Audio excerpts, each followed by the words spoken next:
युग बीते पर सत्य न बीता, सब हारा पर सत्य न हारा। यदि आपने अभी तक अंतिम अध्याय न देखा हो तो अंतिम अध्याय देखें, और यदि आप समझ सकें तो इस अध्याय को जरूर देखें, क्योंकि यह अध्याय में कुछ प्रश्न हैं। जब ओशो अष्टावक्र गीता पर प्रवचन कर रहे थे, उस समय के दौरान लोगों ने विभिन्न तरह के प्रश्न पूछे थे। उन्होंने उन प्रश्नों के उत्तर अपने ढंग के अनुसार दिए थे। और यदि आप इस यात्रा में अभी तक शामिल न हुए हों तो जरूर शामिल हों। यह यात्रा अपने स्वयं या निजी अंतरतम स्वरूप को जान लेने भर की यात्रा है। या हम ऐसा कहें, मेरे साथ जो लोग निरंतर ध्यान में रहे हैं और जिन्होंने जरा भी जाना है, जरा भी जीवन में किसी भी ढंग से कैसे भी आत्मा के संबंध में यदि भीतर झलक मालूम हुई है, तो वो लोग इस यात्रा में जरूर शामिल हों। कैसे हम जान सकें आत्मा को? इसलिए यदि आपने ध्यान में प्रवेश न किया हो तो ध्यान में प्रवेश करें। थोड़ा समय 24 घंटे में जहाँ भी हो, जिस क्षण हो, 2-4 मिनट सही, लेकिन निकालें जहाँ कुछ भी न करें, केवल शांत बैठ जाएं। विचार चलेंगे, चलने दें। मन में जो भी हो होने दें। जो भी हो रहा हो देखते ही रहें मात्र। जहाँ भी समय मिले, आप घर में हो, परिवार में हो, व्यवसाय में हो, दुकान में हो, इससे कोई फर्क नहीं पड़ता। यह एक अंतरतम यात्रा है। इसका बाहरी जगत से कोई लेना देना नहीं है। इसलिए मैंने कहा, आप मेरे साथ इस यात्रा में निरंतर बने रहें या मेरे साथ चलने के लिए ध्यान में प्रवेश करें।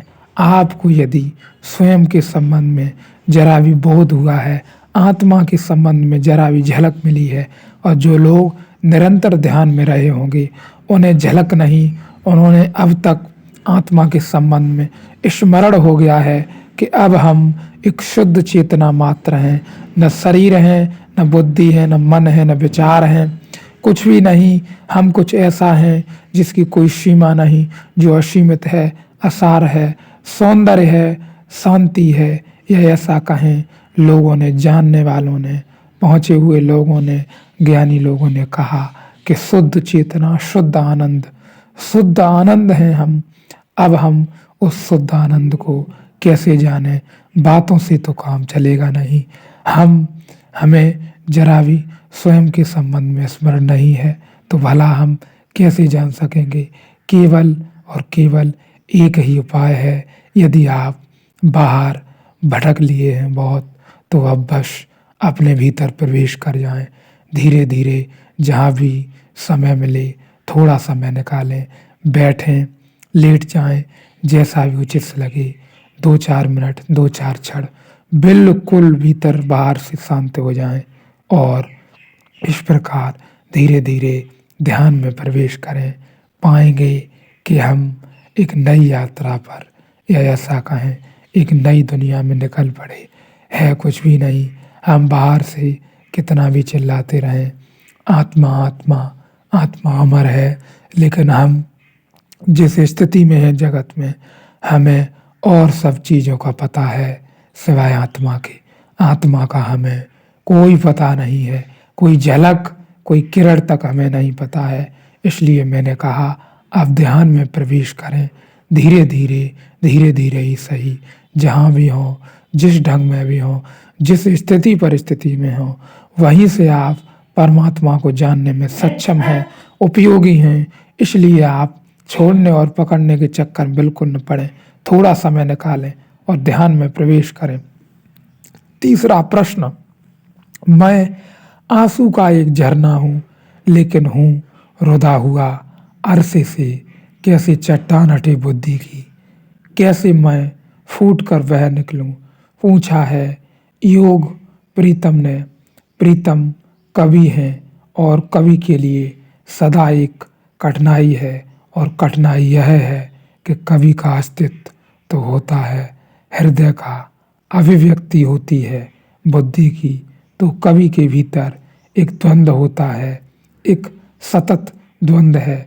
जो उसे कहना है वह शब्दों के पार है, और जो उसे कहने का माध्यम है वे शब्द हैं। जो वह उड़ेलना चाहता है वह हृदय है, और उड़ेलना पड़ता है बुद्धि की भाषा में। सब कट मिट जाता है, सब खंड खंड हो जाता है, इतर बितर हो जाता है। इसलिए कवि सदा पीड़ा में रहता है, कभी कभी तृप्त नहीं हो पाता है। और जो कवि तृप्त हो जाए वह बहुत छोटा कवि है, तुकबंद कहना चाहिए, कवि नहीं।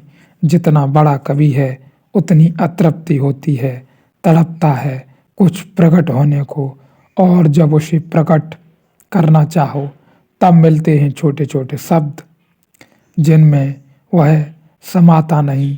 बड़ा आकाश है, हृदय और आकाश शब्दों के भीतर जगह नहीं है, स्थान नहीं है, आकाश नहीं है, तो कह कर भी तो अनगाया ही रह जाता है। जिसके लिए जीवन भर चाहा था कि प्रकट कर दें, वह और बुद्धि से प्रकट करना है। अगर कभी इसमें ही उलझा रहे तो सदा बेचैन और असंतुष्ट रहेगा। कभी एक साथ दो संसारों में जीता है तो बड़ा तनाव होता है।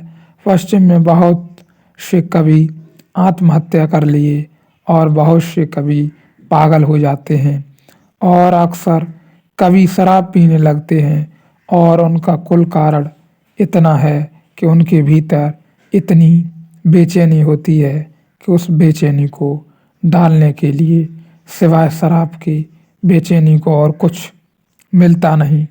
ढांकने के किसी तरह अपने को विस्मरण करना चाहते हैं। वह तनाव भारी है। कवि कब तक खिंचा रहता है जब तक संत न बन जाए। कवि तब तक असंतुष्ट रहता है जब तक संत न बन जाए। संत बनने का अर्थ है कि अब बुद्धि से प्रकट करने की चेष्टा छूटती है, अब प्रकट करने की चेष्टा विचार से घटती है और नए ढंग पकड़ता है। कभी जैसे मीरा नाचने लगी अपना सितार की बाउल लेके, एक तारा लेते, एक डुग्गी बजाने लगते, डुग्गी और बजाने लगते, एक तारा और नाचने लगती। जो बड़े बड़े कवि नहीं कह पाते वे बाउल कह पाते हैं कि चैतन्य महाप्रभु नाचने लगे। वे जो कहना चाहते थे वह नाच से ज़्यादा आसानी से कहा जा सकता था। शब्द उसके लिए ठीक माध्यम नहीं है। जो जब तक कवि रहस्य को अपने समग्र व्यक्तित्व के प्रकट नहीं है तो तब तक कवि को रहस्य करने लगे तब तक अड़चन होती है। मैं आंसू का एक झरना हूँ, पूछा है लेकिन हूँ रुंधा हुआ, अरसे से रुंधे हुए हो, इसीलिए आंसू के झरने हो, ऐसा प्रतीत होता है।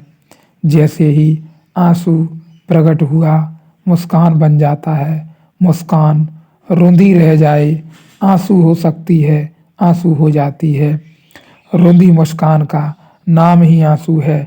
इसलिए तो तुम कभी रो लेते हो तो हल्के हो जाते हो, और अगर तुम दिल भर कर रो लो तो तुम्हारे चेहरे पर एक सिमत आ जाती है, एक प्रसाद आ जाता है, एक आशीष की वर्षा हो जाती है तुम्हारे ऊपर।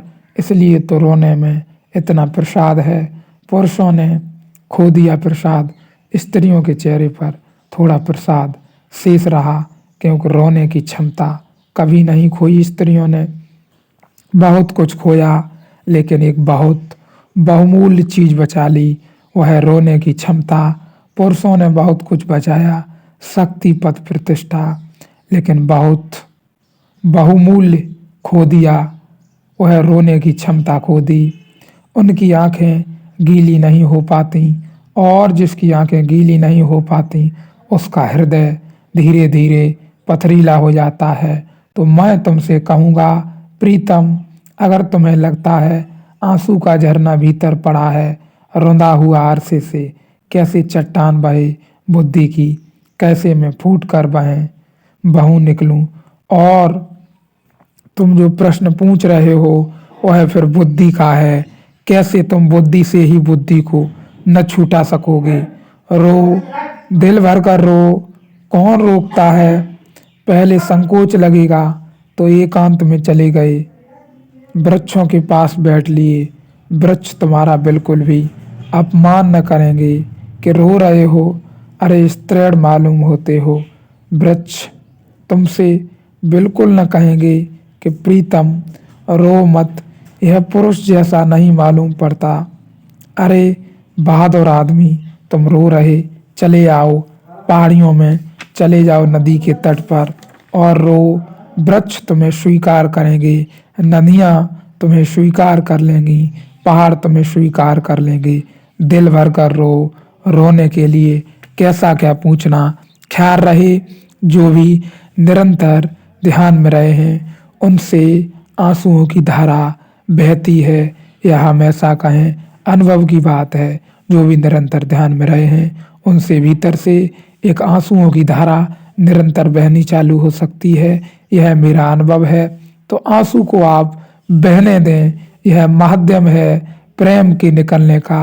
आपके भीतर जो अद्वितीय घटा है उसको कहने का और उसको बहने का जो प्रेम है वह आंसुओं के जरिए से बाहर निकल रहा है। और आपको यह पहचान मिल रही है कि आप निम्नतम निम्नतम निम्नतम शून्य में प्रवेश करते जा रहे हैं। जो पत्थर था अभी तक तुम्हारे भीतर कुछ, वह पिघल रहा है, वह खत्म हो रहा है। यह हमेशा कहें पथरीलापन धीरे धीरे समाप्त हो रहा है और एक विनम्र भावना प्रकट हो रही है। रोना शुरू करो। रोना तो एक कृत्य है, कैसे का कोई सवाल नहीं है। कैसे का तो मतलब यह है कि अब तुम पहले इंतजाम करोगे, विधि विधान करोगे, अनुष्ठान करोगे, आयोजन करोगे कि कैसे रोएं। तो क्या करोगे, मिर्ची पीस कर आंखों में डालोगे तो रोना झूठा हो जाएगा। अभिनेता वैसा करते हैं। अब रामलीला में राम को रोना पड़ रहा है और सीता का उन्हें कोई दर्द नहीं है। सीता है भी नहीं, सीता गांव का कोई लड़का ही बना हुआ है। हो सकता है राम और सीता में झगड़ा भी हो, तो अब क्या करना, तो मिर्च का थोड़ा सा मसाला बना लेते हैं, उसको हाथ में लगा रखते हैं। जब रोना पड़ता है तो वे अपनी आंखों में लगा लेते हैं, आंसू बहने लगते हैं। आयोजन करके जो रोना आएगा वह झूठा हो जाएगा। चेष्टा से जो आंसू आएंगे वे आंसू न रहे, उनका प्रसाद गुड़ खो गया। इतना कुछ है चारों तरफ, इतना दुख है, उसे देख कर रो। इतने फूल खिले हैं, उन्हें देख कर रो। इतने चांद तारे हैं, उन्हें देख कर रो। इतने चांद तारे हैं। ध्यान पूर्वक डोलो, रोलो, रोने में नाचो, रोने में बहने दो आंसुओं की धार। शुरू शुरू में कठिनाई होगी क्योंकि बहुत दिन का अवरुद्ध है, तो शायद तुम भूल गए हो। एकांत में जाकर बैठ जाओ और प्रतीक्षा करो। किसी न किसी दिन तुम अचानक पाओगे आंखों से आंसू बहने लगे। अकारण लोग सोचते हैं कारण चाहिए। घर में कोई मरेगा तो रोएंगे। मृत्यु रोज घट रही है, तुम्हारे घर में घटेगी, इसके लिए क्या प्रतीक्षा करते हो। जीवन मृत्यु से घिरा है, चले जाओ मरघट पर। बुद्ध भेज देते थे अपने बच्चों को मरघट पर कि 3 महीने वहीं ध्यान कर लो, कोई लाश आएगी जलेगी, तुम बैठकर देखते रहो। रोना है तो हर जगह सुविधा है, कारण खोजने की कोई विशेष जरूरत ही नहीं है, सब जगह कारण मौजूद है। देखते हो वृक्ष पर पत्ता था, कल तक हरा था, आज पीला हो गया। देखते रहो उस पीले होते पत्ते को और तुम पाओगे तुम्हारी आंखें डबडा गईं और तुम पाओगे वह पत्ता पीला होकर गिरने लगा। वह दूर गया, अब जमीन पर पड़ा है। ऐसे ही सब गिर जाएगा, ऐसे ही तुम गिर जाओगे।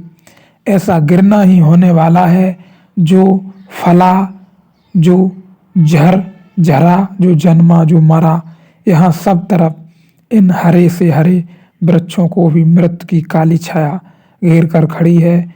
फिर कोई दुख की जरूरत नहीं है रोने के लिए। दुख भी इतनी, मृत्यु के घेराव में भी जीवन नष्ट नहीं होता। देखो तो इस अपूर्व चमत्कार को, इतने कांटे हैं फिर भी फूल खिले चले जाते हैं। मौत रोज रोज आती है फिर भी बच्चे जन्म जाते हैं। परमात्मा थकता नहीं, मौत जीत नहीं पाती, जीवन हारता नहीं, जीवन बढ़ता ही चला जाता है। आप मौत कितनी, जीवन फिर नई तरंगे लेकर उठ पाता है। मौत आती रहती है और जीवन बढ़ता जाता है। इस अहोभाव को देखो, इस आनंद भाव को देखो, इस अपने होने को देखो। सोचो यह होना इतना आश्चर्यजनक है। तुम देख पाते हो, सोच पाते हो, अनुभव कर पाते हो। तुम हो इतना ही काफ़ी है। यह भाव ही तुम्हें डोला जाएगा। तो एकांत में बैठो, शिथिल हो जाओ, धारणाएं छोड़ो, देखो आकाश के तारों को, कि बहती नदी की धार को, कि आकाश में उठे हुए वृक्षों को, कि घूमते भटकते बादलों को। इस जीवन प्रकृति के चमत्कार से घिर जाओ और तुम पाओगे आंखों से आंसू बहने लगे। विधि का नहीं बात करूंगा, क्योंकि तुम पूछते हो कैसे, कैसे में तो अड़चन हो जाएगी, कैसे ही से तो रुकावट पड़ गई है। फूट कर बह निकलने में बुद्धि बाधा नहीं दे रही है। तुम बुद्धि को पकड़े हो इसलिए बाधा है, इसे भी ख्याल में ले लेना। लोग सोचते हैं कि बुद्धि बाधा दे रही है, बुद्धि बाधा नहीं दे रही है। चैतन्य महाप्रभु के पास कुछ कम बुद्धि न थी, लेकिन फर्क इतना ही है कि उन्होंने बुद्धि को पकड़ा नहीं। बुद्धि अपनी जगह है, हृदय उसे डुबाता हुआ, सरोवर करता हुआ बहता रहता है। बुद्धि बाधा नहीं डालती। सच तो यह है, जहाँ चट्टानें होती हैं वहाँ नहीं, नदी में संगीत आ जाता है। तुमने देखा झरना जब चट्टानों से बहकर निकलता है तो झरने में संगीत आ जाता है। ऐसा ही जब जब तुम अपने भीतर जाते हो, तुम्हारे भीतर भी एक नया संगीत, एक नई ऊर्जा, एक नया चैतन्य प्रकट हो जाता है। जो भी ध्यान में रहे हैं उनके भीतर यह घटना गहरी से गहरी घटती है कि अब भी शरीर, मन, बुद्धि, विचार कुछ भी नहीं रह गए हैं।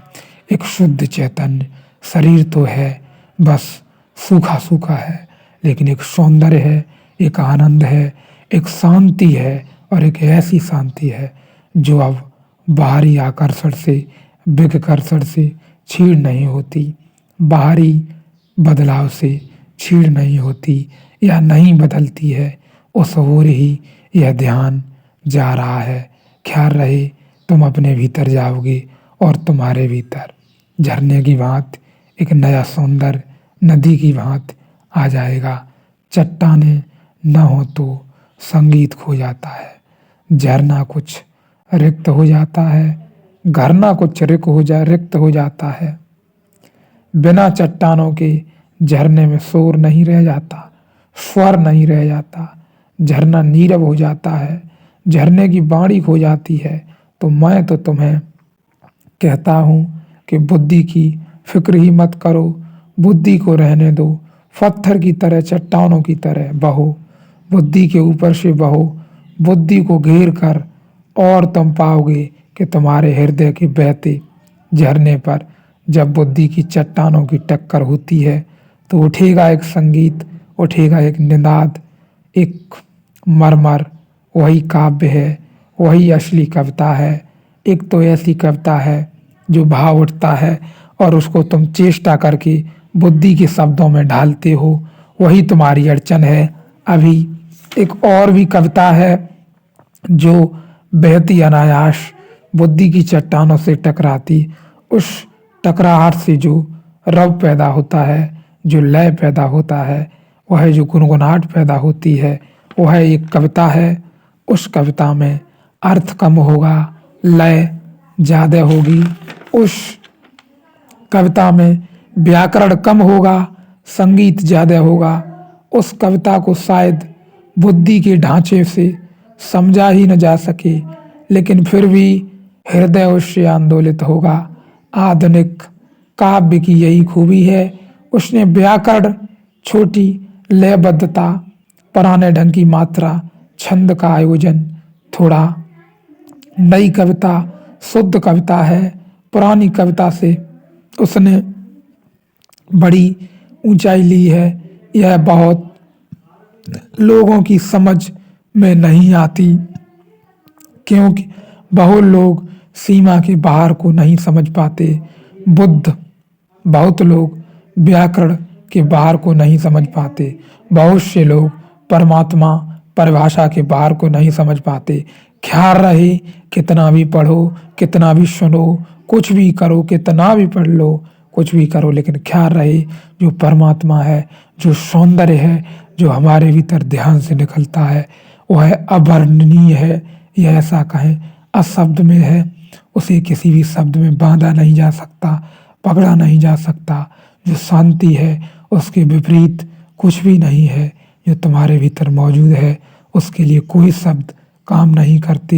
ये जो मैं अभी बोल रहा हूँ यह केवल एक राह मात्र है, एक सौंदर्य मात्र है, एक प्रेम मात्र है।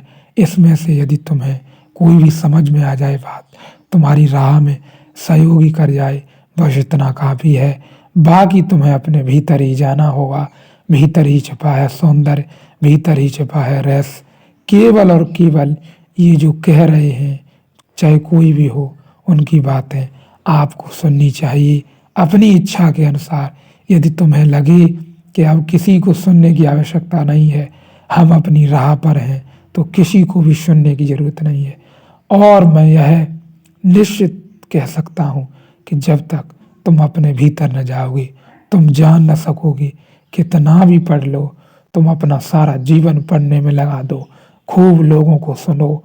सोशल मीडिया का दौर है, जितने विज्ञानी, महापुरुष, साधु, संत, फकीर, किसी को भी सुनो, तुम किसी को देखो, समझो, उनके पास बैठो, करीब रहो, लेकिन तुम कुछ भी न जान सकोगे जब तक तुम अपने भीतर प्रवेश न करोगे। तो ख्याल रहे, आप जहाँ भी हैं, जैसे भी हैं, जिस ढंग में भी हो, अपनी इच्छा अनुसार, अपनी सहज स्वभाव से जो अच्छा लगे उसे सुने। और यदि आप निरंतर मेरे साथ ध्यान में रहे होंगे तो आपका संन्यास यही है कि आप ध्यान में रहें। आपके भीतर आंसुओं की धारा बहती है, उसे बहने दें, उसे न रोकें, उसे न बहाने दें। बहने में ही प्रेम बहेगा और आपके भीतर एक प्रेम की छवि प्रस्तुत हो रही है और आप सहज ही सहजता में आए। समर्पण का भाव यही है, सहजता में आ जाना है। पूर्ण 100%, हमेशा कहें 100% हमें सहजता में लौटना है, समर्पण में लौटना है और देखना है जो हो रहा है वह काफ़ी है। आपका यही संन्यास है कि आप देखें, सुने, कहें, अपने रस में डूबें और अपनी निरंतर यात्रा में जारी रहें। अपने बाहरी कर्तव्यों का निश्चित ही निर्वहन करें, भोजन लें, खाएं पिएं, सोएं, समय से जागें, जो भी आपको उचित लगे, जैसे आपका नियम हो वैसा करें। यही संन्यास है। और निरंतर जो हमारी चोट है वह हमारे भीतर पड़ती रहे और हम निरंतर भीतर की यात्रा में दौड़ते रहें। जब भी समय मिले जीवन के बाहरी कार्यों से हम अपने भीतर प्रवेश कर जाएं। असली सौंदर्य, ऐसा कहें हम, असली धन और असली शांति हमारे भीतर मौजूद है।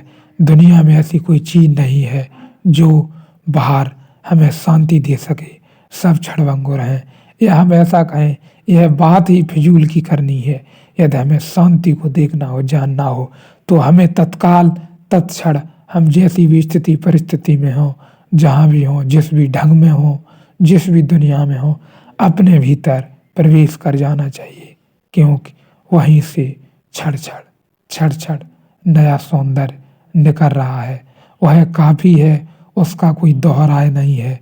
या हम ऐसा कहें, उसका इस जगत में किसी से मेल नहीं है, उसकी कोई परिभाषा नहीं है, उसको कोई शब्द नहीं दिया जा सकता। वह अलग अलग लोगों ने अलग अलग ढंग से अपने अपने ढंग से व्यक्त किया है। वह इतना असीम है कि जितना खर्च करो उतना ही बढ़ता है। इसलिए ख्याल रहे, अच्छे से अच्छे सौंदर्य में, प्रेम में आपके भीतर जितनी गहरी डुबकी लगेगी उतने ही आप नए हो जाएंगे, उतने ही आप प्रेम से भर जाएंगे। इसलिए अपने भीतर प्रवेश करें, बजाय यह कि बाहर क्या है। ख्याल रहे, बहुत से लोग परिभाषा के बाहर को नहीं समझ पाते हैं।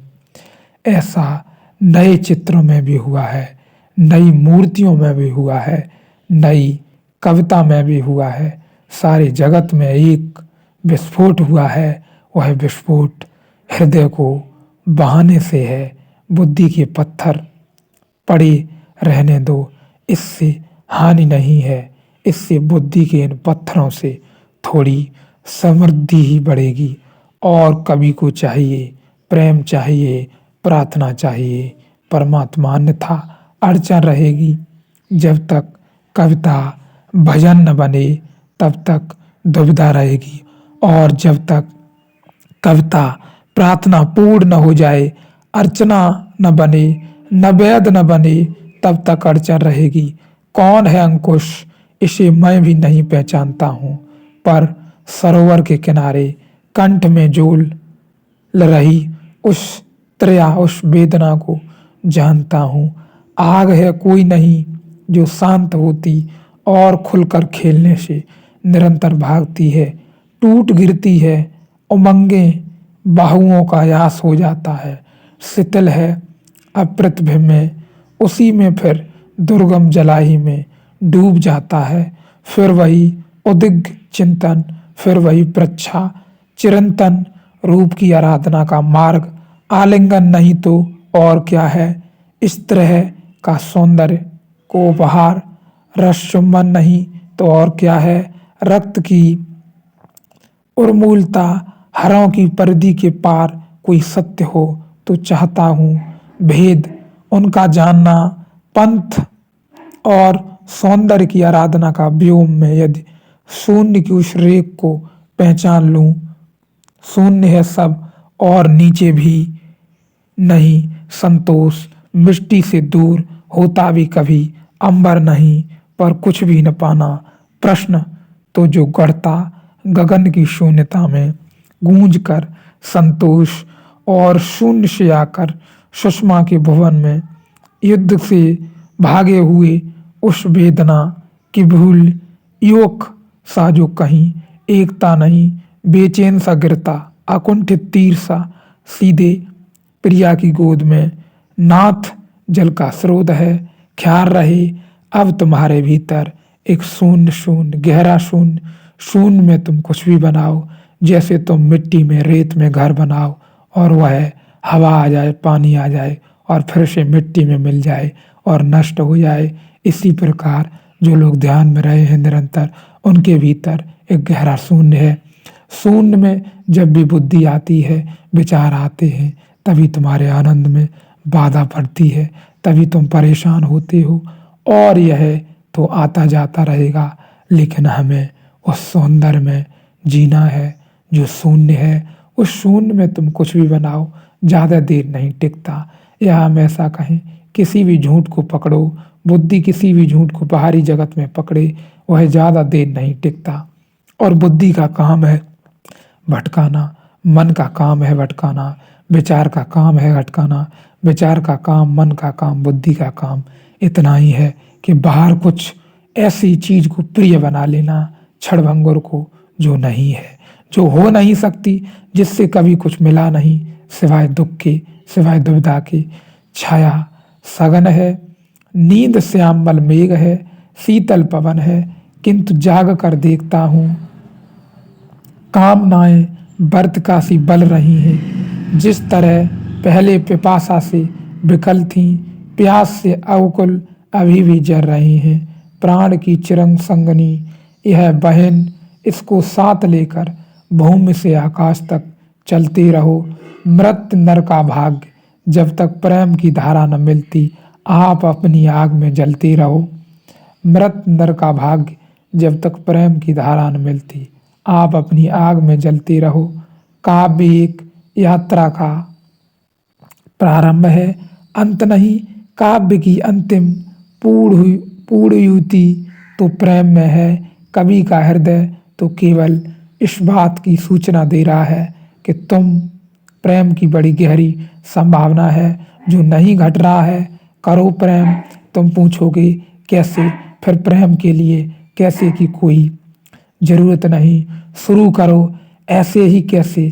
तैरना शुरू करता है अनगढ़ हाथ फेंकता है। कोई भी तो यहाँ जन्म से ही सीखा हुआ नहीं आता। सभी को हाथ तिरछे तिरछे फेंकने पड़ते हैं, फिर धीरे धीरे तैरने की कुशलता आ जाती है। करो प्रेम। वृक्षों से करो, पशुओं से करो, पक्षियों से करो, मित्रों से करो, प्रियजनों से करो। जहाँ मौका मिले प्रेम का चूको मत। हम बड़े अजीब हैं, हम प्रेम के संबंध में बड़े कृपण हैं। प्रेम में हमें ऐसे कंजूस हैं कि जिनसे हम कहते हैं हमारा प्रेम है, उनसे भी हम बामुश्किल से प्रेम का संबंध बनाते हैं। जैसे कुछ लुटा जा रहा है, जैसे कि प्रेम क्या कर लेंगे तो कुछ खो जाएगा। जैसे कि प्रेम क्या दे देंगे किसी को तो कुछ मिट जाएगा। भीतर जैसे कि कुछ कम हो जाएगा। प्रेम ऐसी संपदा नहीं है, यह तिजोरी नहीं है आदमियों की कि तुमने अगर 10 रुपए किसी को दे दिए तो 10 रुपए कम हो गए। यह कुछ मामला ही और है। यह तो ऐसे है जैसे कुएं से कोई पानी भर ले। तुम भर लो पुराना पानी, नया ताजा झरना कुएं में फूटा चला आ रहा है। पुराने को हटाओ, नया मिलता है। सड़े को हटाओ, मले को हटाओ तो ताजा मिलता है। जैसे कुएं से पानी को भरते रहो तो कुआं जीवंत रहता है, झरने जागे रहते हैं, नई नई धाराएं फूटती रहती हैं। सागर, दूर का सागर के सागर को सीधे नहीं पिया जा सकता, पियोगे तो मर जाओगे। लेकिन नीचे की मिट्टी सागर के पानी को छान लेती है, छान देती है और कुएं में पानी भागा चला आ रहा है। अगर तुम भरोगे न पानी, बांटोगे नहीं पानी, तुम कहोगे मेरा कुआं खाली हो जाएगा तो तुम्हारा कुआं सड़ेगा, मरेगा। ख्याल रहे जो लोग निरंतर ध्यान में रहे हैं, खूब प्रेम करो। जब भी मौका मिले चूको मत, खूब प्रेम बहने दो अपने भीतर से। और यह तुम्हारा कोई कृत्य नहीं है, यह सहज ही हो रहा है। जो भी निरंतर ध्यान में रहे हो, मेरा अनुभव है सहज ही तुम्हारे भीतर से प्रेम निकल रहा है। यदि बुद्धि बीच में बाधा न दे तुम्हें, तुम बुद्धि को देखो। जब भी तुम प्रेम में रहो, मतलब प्रेम करो किसी से, बुद्धि बाधा देती है तो ख्याल रहे जो सहज हो रहा है वही प्रेम है। जहाँ बुद्धि पकड़ बनाना चाहती है वहीं गड़बड़ है। तो बुद्धि को रहने दो, तुम बस प्रेम में जियो, बहाओ प्रेम को, बांटो जितना हो सके बांटो, चूको मत जहाँ भी। और तुम पाओगे कि तुम्हारे भीतर नवीन नवीन नवीन नवीन बढ़ता चला जाता है प्रेम। धीरे धीरे झरने बहेंगे, नहीं तो सूख जाएंगे। अब तुम पूछते हो कि झरने को कैसे खोलें। मैं अवरुद्ध पड़ा हुआ, एक अरसे से रौंदा पड़ा हुआ, जहाँ मौका मिल जाए परिचित से, अपरिचित से, अपने से, पराये से, पहचान वाले से, अजनबी से, प्रेम में तुम्हारा कुछ भी तो खर्च नहीं होता। दो, जरूरी नहीं कि तुम कुछ दो ही। टॉलस्टॉय ने अपने स्मरण में लिखा है कि मैं एक दिन जा रहा था, एक राह के किनारे से एक भिखमंगे ने हाथ फैला दिया। सुबह थी, अभी सूरज उगा था और टॉलस्टॉय बड़ी प्रसन्न मुद्रा में था। इनकार न कर सका। अभी अभी चर्च से प्रार्थना करके अपने लौट रहा था तो वह हाथ उसे परमात्मा का ही हाथ मालूम पड़ा। उसने अब अपने खीसे टटोले, कुछ भी नहीं था। दूसरे खीसे में देखा, वहाँ भी कुछ नहीं था। अब जरा बेचैन होने लगा। उस भिखारी ने कहा कि नहीं, बेचैन न हो, आपने देना चाहा, इतना ही क्या कम है। टॉलस्टॉय ने उसका हाथ अपने हाथ में ले लिया और टॉलस्टॉय कहता है, मेरी आंखें आंसुओं से भर गईं। मैंने उसे कुछ भी न दिया, उसने मुझे इतना दे दिया। उसने कहा कि आप बेचैन न हो, आपने टटोला देना चाहा, इतना क्या कम है। बहुत दे दिया, देकर भी देना हो सकता है, न देकर भी देना हो सकता है, और कभी कभी देकर भी देना नहीं होता। अगर बेमन से दिया तो देना नहीं हो पाता, अगर मन से देना चाहा न भी दे पाए तो भी देना घट जाता है। ऐसा जीवन का रहस्य है। बांटते चलो, धीरे धीरे तुम पाओगे। जैसे तुम बांटने लगे ऊर्जा, वैसे वैसे तुम्हारे भीतर से कहीं परमात्मा का सागर तुम्हें भरता जाता। नई नई ऊर्जा आती, नई नई तरंगें आती, और एक वक्त यह तुम्हें गणित समझ में आ जाए, यह जीवन का अर्थ शास्त्र नहीं है, यह परमात्मा का अर्थशास्त्र है। यह बिल्कुल अलग है। जीवन का तो अर्थशास्त्र तो यह है कि जो है, अगर नहीं बचाया तो लुटे, इसको तो तुम बचाना, नहीं तो भीख मांगोगे। मैंने सुना एक भिखमंगा मुल्ला नसरुद्दीन के द्वार पर भीख मांग रहा था। मुल्ला ने उसे खूब दिल खोल कर दिया, खिलाया पिलाया, वस्त्र पहनाए। जाने लगा तो मालूम पड़ते हो तुम्हारी चेहरे से संस्कार, आदमी तो भले मालूम पड़ते हो। मुल्ला ने उससे कहा, मलिन हैं, फटे पुराने हैं, लेकिन फिर भी वस्त्र कीमती मालूम होते हैं। यह दशा तुम्हारी कैसे हुई? वह कहने लगा, जैसे आप कर रहे हैं ऐसे ही मैं करता था। जल्दी आपकी भी यही दशा हो जाएगी। दे देकर यह दशा हुई। बांटता रहा, उसी में लुट गया।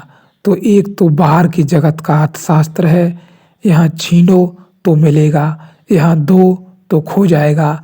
एक भीतर का अर्थशास्त्र है। कबीर ने कहा, दोनों हाथ उलीचिए, उलीचते रहो तो नया आता रहेगा, बांटते रहो तो मिलता रहेगा।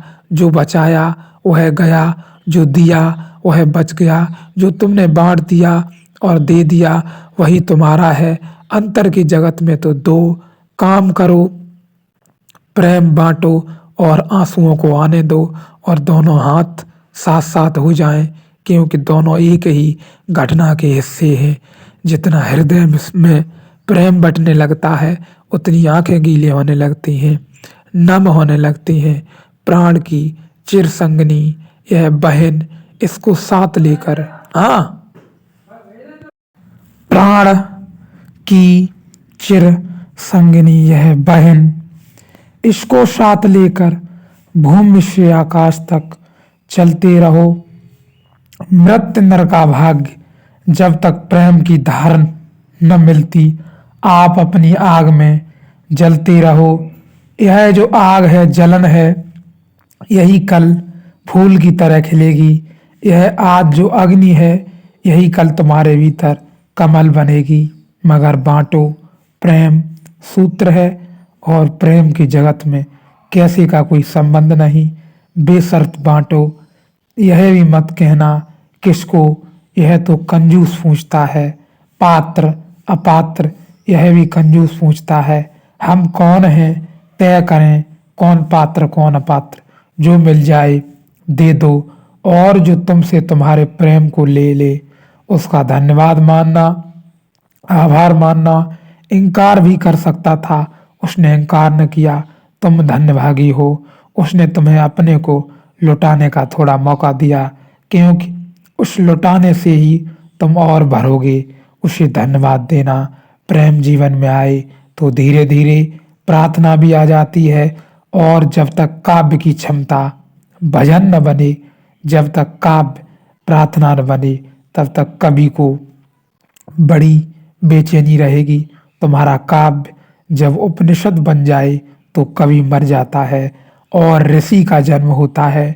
ऋषि और कवि दोनों शब्द का ही एक अर्थ है, फर्क इतना ही है कि कवि चेष्टा करके हृदय के भाव को शब्दों में ढालता है और ऋषि निश्चेष्टा से, सहजता से, सहज स्फुरदा से भाव को बहने देता है। मस्तिष्क की चट्टानों पर से उससे जो रव पैदा होता है, जो संगीत पैदा होता है, वही उसका काव्य है और वही उसका नैवेद्य है। हे प्रभु के चरणों में बहो, बहने दो प्रेम को, जब भी समय मिले, जब भी मौका मिले, चूको मत, बांटो, उलीचो, अपने भीतर से खाली करते रहो ताकि भरता रहे। निरंतर ध्यान में बने रहो और जियो सौंदर्य से भरा हुआ, शांति से भरा हुआ जीवन। यही सन्यास की असली परिभाषा है कि आप घर में रहते हुए, परिवार में रहते हुए, व्यवसाय में रहते हुए भीतर एक असीम शांति को उपलब्ध हो जाएं। धीरे धीरे धीरे धीरे ध्यान में से यह संभव है कि आप एक असीमित असीमित सागर विराट की ओर निकल जाएं। फिर कोई चिंता नहीं है, फिर प्रेम ही प्रेम है, शांति ही शांति है, शांति ही शांति, आनंद ही आनंद है, सौंदर्य ही सौंदर्य है। ऐसा कहें कि जिसकी कोई सीमा नहीं है, फिर सहज ही सब क्रियाएं होती रहती हैं। सहजता से जो हो उसे होने दो। जो भी तुम कर्म कर रहे हो, बाहरी जीवन में नौकरी कर रहे हो, व्यवसाय कर रहे हो, जहां भी जिस ढंग से भी जो भी हो रहा है उसे देखो और होने दो। उसमें बुद्धि को बाधा मत देने दो। तुम्हारे भीतर से जो सौंदर्य निकल रहा है उसकी अड़चन यही है कि कहीं बुद्धि बीच में ना आ जाए बस। तो ख्याल रहे, बुद्धि से ऊपर से बहो, बुद्धि को रोको मत, बुद्धि के ऊपर से बहो, बुद्धि सोते ही नीचे हो जाएगी और बहो प्रेम के साथ, प्रेम की धारा के साथ। इतना काफी है, आप निरंतर ध्यान में रहें, इतना काफी है।